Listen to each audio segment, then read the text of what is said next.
আসসালামু আলাইকুম।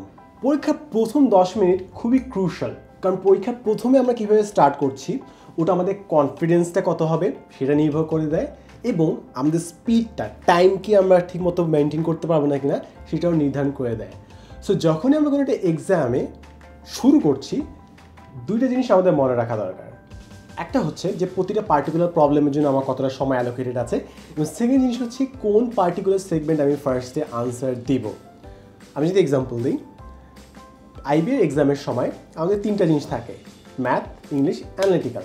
সো আমি ফার্স্টে সবসময় ইংলিশ আনসার করতাম, বিকজ ইংলিশে হয় আমি পারি, আনসারটা জানি, অথবা আমি জানি না।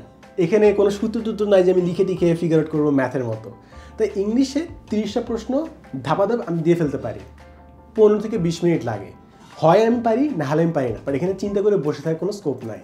তাই ধাপাধাপ যখন 30টার মতো আনসার করা হয়ে যায়, আমার অলরেডি 3 ভাগের 1 ভাগ এক্সাম দেওয়া শেষ, এবং মাত্র 15 থেকে 20 মিনিট লাগলো। সো আমার যদি ফার্স্টে একটা স্পিড থাকে, আমি বুঝতে পারছি যে অন্য সেগমেন্টের জন্য আমার অনেক বেশি সময়, প্লাস আমি একটা পার্টিকুলার প্রবলেম থেমে থাকছি না, সো আমি কন্টিনিউয়াসলি এগিয়ে যাচ্ছি অ্যান্ড অনেকটা মেন্টাল স্ট্রেস থেকে রক্ষা পাচ্ছি। প্লাস যে জিনিসটা আমরা সবথেকে ভালো পারি ওটাই তো আমরা পরীক্ষা হলে সবথেকে ভালো আনসার করতে পারবো। তাই প্রথম দিকে যদি আমরা কয়েকটা আনসার পারফেক্টলি দিয়ে দিতে পারি, ওই কনফিডেন্সটা বাকি সারাটা পরীক্ষা জুড়ে আমাদের সাথে থাকে। আরেকটা যদি আমি এক্সাম্পল দিই, বুয়েটের এক্সাম। সো ওখানে ম্যাথ, কেমিস্ট্রি আর ফিজিক্স ছিল। সো ওগুলোর মধ্যে আমার ফিজিক্স সব থেকে ইজি মনে হতো, তো আমি ফিজিক্স আনসার করা শুরু করলাম, তারপর করলাম ম্যাথ, লাস্টে করলাম কেমিস্ট্রি, বিকজ কেমিস্ট্রি সব থেকে খারাপ পারতাম। তাই প্রথমে ফিজিক্স করলাম, একটু কনফিডেন্স চলে আসছে, কয়েকটা আনসার পারলাম, তারপর ম্যাথ, তারপর কেমিস্ট্রি।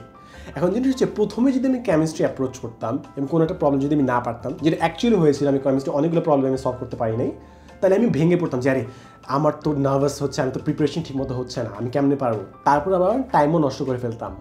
তাই প্রথম দিকে যেই পার্টিকুলার প্রবলেমগুলো আমার সাথে ভালো পারি ওইটা ট্যাকেল করা দরকার। যদি আমরা একটু মিসমেক্স করে ফেলি, তাহলে আমাদের কনফিডেন্সে আমরা মার খেয়ে যাব, প্লাস আমাদের টাইমেও আমরা পিছিয়ে যাব।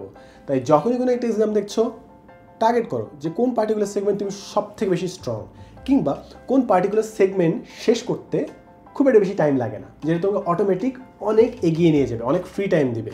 ফর এক্সাম্পল, তুমি মনে করো আগে ম্যাথ সেগমেন্ট আনসার করলাম, ম্যাথের জন্য অনেক চিন্তাভাবনা করতে হয়।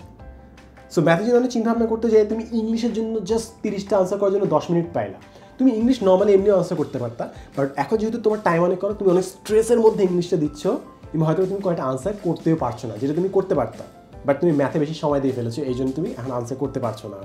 তাই ইটস ভেরি ইম্পর্টেন্ট পরীক্ষার আগে থেকে ডিসিশনটা নিয়ে নেওয়া যে তুমি কী দিয়ে স্টার্ট করবা, কোনটা তোমার স্ট্রংগেস্ট স্যুট, এবং ওটা কীভাবে তুমি অ্যাপ্রোচ করবা।